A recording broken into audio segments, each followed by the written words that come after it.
Sanibonani balaleli ninjani babukeli be-YouTube. Igama lami ngozanele ngwakamkhize. Ngidabuka endaweni yase Hillcrest. Ngikhuliswe ugogo nomama nomkhulu. Ekukhuleni kwami bengingane ebihlezi nogogo nomkhulu sihamba siye esontweni. Gogo ethanda ukuthi siye esontweni. Ngathi mangikhula ngahamba ngawofunda boarding school eMsinga. Ngabuya khona unyaka wami wokuqala ngibuyile ngabe sengihlangana nobhuti owangitshela ukuthi uyangithanda. Okay, nami ke ngicabanga sengimdala ngangena ekudlelwaneni nothando naye. Saqhubeka sathandana kukuhle ku right. Sahamba sasaba sithola umntwana wethu njengamanje uneminyaka 23. Ekutholeni kwethu umntwana kwabe sekuyaqhubeka walobola kahle wathandwa ekhaya kwakuhle kwamnandi. Kwathi 2003 kwashona uma wami. Wathi meshona uma wami kwadingakala ngiye ekhaya almost a week engalihamba. Ngathi mangibuya ekhaya ngangabona lutho eyabe wrong. Ngaqhubeka mina ngayetshela ingihleli kumnandi emzini wami. Sathi masiqhubeka isikhathi kwashintsha umyeni wami wahleze nenhliziyo encane wangishaya. At the same time kunabantwana engikhonza nabo abajwayele ukufika ekhaya. Mabefika ekhaya siyahlala kube kuhle. One of this ngane thola ukuthi ikhulelwe angizitsheli futhi into ehlangene nami noma ngiyibuza intshethi hayi mfana sifunda naye lapha esikoleni naye okay it's fine. Yonke into isaqhubeka ngendlela eright kumina nalezi ingane. Lapho engathola khona ngathola kwaku December kuyikhathi zoKhisimusi wonke umuntu ejabule. Shuthi usene pressure ngala la ebamithise khona ukuthi bafuna amahlawulo. So inkathi bewafuna shuthi akasazi lento izoqhamuka kanjani kumina. Yaqhamuka kuzona lezo insuku lapho ngaba shocked ngathuka ngoba lezi ngane ngangithathisa kosisi bami. Sikhonza nazo sijwayelene bawo next door. Ngathuka ngaphatheka kabi ongankuba isimo asivange sibe right because cousin bami bayengena indaba nomakhelwana abanye nasesontweni kwangabe sisaba mnandi simo kwangabe kusasonteka. The time ingasasonteki sekuyileso simo esinjalo kuqembukelwana phakathi la endlini yesonto. The time uqhamukelana phakathi la endlini yesonto khona isayidi elivuna mina khona isayidi elivuna usisi lo okhulelwe. At the same time umyeni wami sisonta naye futhi khona la esontweni.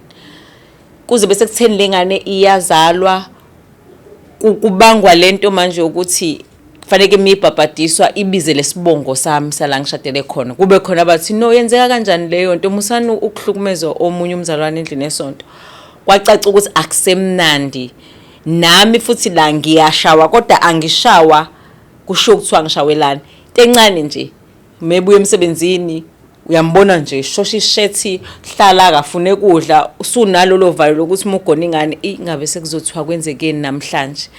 So khona la okwenzeka khona kanjalo la engashawa ngalendlela ukuthi ngayithola sengiyiswa kaDokotela. La uDokotela afika khona esifuna uvula icase ke wancenga kumyeni wami ukuthi hayi uyaxolisa ngekaphinda ngishaye. Ngangathi ngishayiswe imoto ngendlela engangiyona ebusweni. Ngayibona ke impilo yami ukuthi no ayisekho lula angisahleli kahle because akaseyena lo engangimazi. Kusengathi silwane. Ilapho ke la ngathatha khona decision ukuthi kungcono ngihambe ngishiye. The time ngihamba ke uyazi masikhula emakhaya mufike ekhaya kuthiwa uzophindiselwa kumkhwenyana kodwa ngendlela engase ngisaba ngayo kwase kuyiyona nga decide ukuthi ngihambe ngiyokohlala eflatini ePinetown ngihlale nengane yami ngiyise esikoleni ngibuye nayo because uma ngiye ekhaya ngiyothi sengiyashiya kuzothiwa angiphindiselwe emuva kanti mina ngiyazi emuva kusemnandi. Ngahlala kanjalo ke ingane yami ke la kwaqala khona ke kwangistressa kakhulu. Fanele iyoqala epreschool anginayo imali ngaso isikhathi ngangasebenzi ngangifunda. Anginayo imali ingane efanele esikoleni. Uma ngifonela yena ngicela yena unalento ukuthi wangishiya nje uhleli lapho uhleli khona usufuna imali kumina. Okay ngithule ngiyeke kanjalo. Kwazi kwaba sekutheni ngiyathola umsebenzi ngasebenza ngaqhubeka nomntwana wami ngamfundisa waqhubeka sakhula waba mdala kwagcina i-relationship yomntanami ke nobaba wakhe kungathi iphelile because ubaba wakhe shuthi mangabe mina ngingathandi yena so nengane yami akafuneki yenzela lutho. Well ke ngaqhubeka nempilo ngakhulisa umntwana wami kwaze kwaba umntwana njengamanje wenza i-honors e-UKZN uneminyaka u-23. So ngihambile le ndlela yokuthi ngisele naye angifuna abonakale as ne-single parent, ngifuna afane nezinye izingane, kwamele ngibe strong. Uzothi-ke manje mangabe ese right umntanami sekufika isikhathi sokuthi kuyiwa kuma graduation waqala phansi wabuya-ke nokuthi manje akasamentionwa yena kanti ubani babalingana. Kwafanele futhi manje ngiqale phansi ngithi mangabe sikufonela sicela bungakazi uyitshela ukuthi ngelanga kofika lesi sikhathi kumntanami uzokhula abe right. Manje usufuna ngiqale ngithini ngikufisherishe ngithini. Kwafika izikhathi ke mina ngine calling zonke lezo zinto ziyangenelela uthola ukuthi kumele ngidile nalezo simo leso ngidile nesokukhulisa ingane ngala ngidile nesokuthi fanele ngime ngiqhubeke nempilo ngibe right ukuze singa affecteki ingane. So engakusho nje emendweni kuhle kumbi ngoba sometimes ngalesikhathi usuku uphakathi khona abaye bathi bekezela ubekezele into engekho ibonayo ukuthi sungagcina uphelelwe umphefumulo wakho. Mina yinye into eyangenza ngaba nesibindi ngasitshela ukuthi if isimo nje basenzeka kanje mhlambe ngize ngifa ngifela kulento eyenzeka la umntana memncane uzosala engenamuntu. Le ntombazana nje obizofuna ukungena kanje ayizomfuna. Okungcona ngithatha i-decision yokuthi kuze ngikhulise umntwana wami ngiphile angushiye umendo, ngawushiya kanjalo kumendo wami. So engakusho ukuthi abantu abamusa ukuthi ngeke ngiphile ngaphandle kabani.